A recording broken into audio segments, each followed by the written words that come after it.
ஒரு வெள்ளி கடைக்காரர் சொன்ன ரகசியத்தை யூஸ் பண்ணி தான் அந்த குத்து விளக்கு க்ளீன் பண்ண போகிறோம்.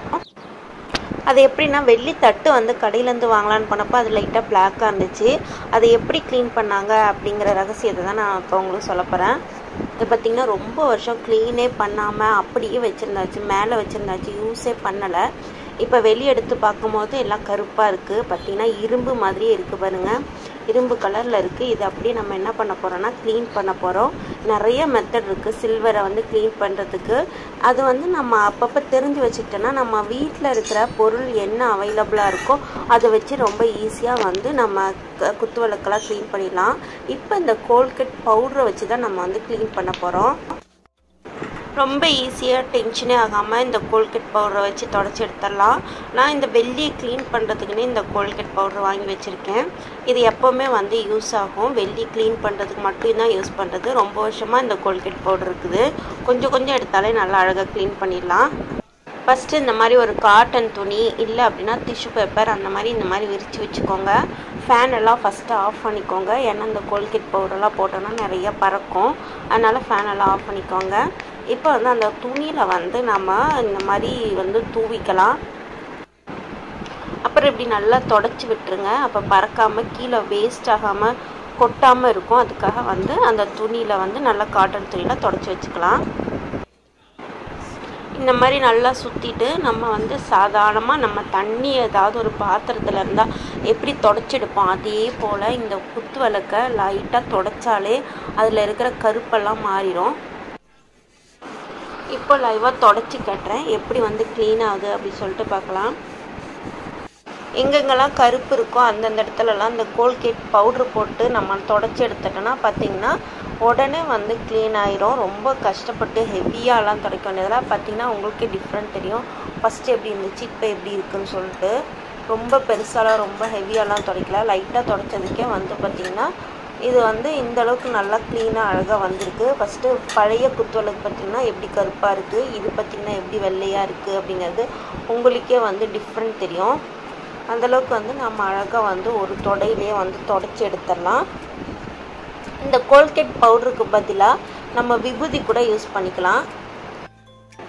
இப்போ மெதுவாக குத்து விளக்கில் இருக்கக்கூடிய எல்லா பகுதிகளையும் நம்ம வந்து தொடச்சி எடுக்கலாம். அந்த குத்து விளக்கு டிசைனாக இருக்கும்போது அதுக்குள்ளே இருக்கிற குட்டி குட்டியான இடத்துல இருக்கிறதெல்லாம் இந்த துணினால் நம்மளால் தொடச்சி எடுக்க முடியாது. அதுக்கு பதிலாக நம்ம வந்து ப்ரஷ் ஏதாவது யூஸ் பண்ணி நம்ம அந்த கோல்கேட் பவுடரை வந்து ஒரு பவுலில் கொட்டி கொஞ்சம் கொஞ்சமாக நம்ம வந்து தொடச்சி எடுத்தோம்னா அதில் இருக்கிற குட்டி குட்டியான கருப்பெல்லாம் போயிடும். சில டைமில் வந்து அந்த மாதிரி நம்ம ப்ரஷ்ஷை வச்சு யூஸ் பண்ணாமல் இருந்தோம்னா ஒரு ஆன்டிக் லுக்கில் வந்து அழகாக வரும்.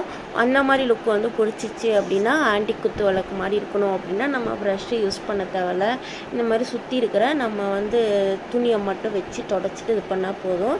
நம்ம துடைக்கும் போதே தெரியும் பார்த்துக்கோங்க, எல்லா இடத்துலையுமே வந்துட்டு இந்த மாதிரி பளபளன்னு லைட்டாக துடைக்கும் போதே எல்லா இடத்துலையும் அப்படியே பளபளன்னு வந்துட்டே இருக்கும்.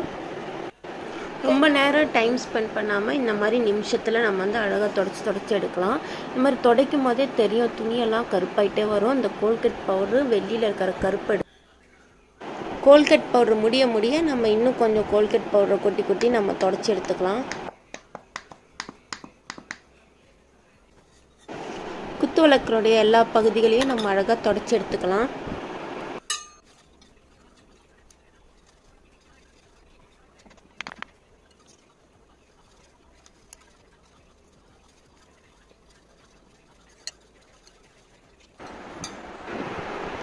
ஒரு குத்து விளக்கை பார்த்திங்கன்னா ஃபுல்லாக தொடச்சி அழகாக எடுத்துட்டோம். இது பக்கத்தில் வைக்கும் போது தான் தெரியுது எவ்வளோ டிஃப்ரெண்ட் இருக்குது ரெண்டு குத்து விளக்குக்கும் அப்படின்ட்டு. ஒரு குத்து விளக்கு இன்னும் அப்படியே இரும்பு மாதிரியே கருப்பாக இருக்குது. ஒரு குத்து விளக்கு வந்து அழகாக பளபளன்னு தொடச்சி எடுத்துருக்கோம். அதுவும் நம்ம ரொம்ப ஹார்ட் ஒர்க்கு ரிஸ்கெல்லாம் ஒன்றுமே எடுக்கலை. அழகாக சும்மா லைட்டாக தொடச்சதுக்கே இவ்வளோ அழகாக பளபளன்னு ஆயிருக்கு. இது பார்த்திங்கன்னா நம்ம ப்ரஷ்ஷெல்லாம் வச்சு நான் துடைக்கல.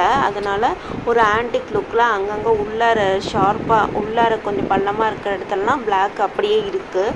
அதனால் ஒரு ஆன்டிக் லுக்கில் இருக்கிற மாதிரி எனக்கு பிடிச்சிருக்கு. உங்களுக்கு விருப்பம்னா நீங்கள் வந்து ப்ரஷ்ஷை வச்சு யூஸ் பண்ணி நம்ம தொடச்சிக்கலாம். இதுக்கப்புறம் இதை வந்து நல்ல தண்ணியில் சும்மா வாஷ் பண்ணி நம்ம எடுத்து பூஜைக்கு யூஸ் பண்ணிக்கலாம்.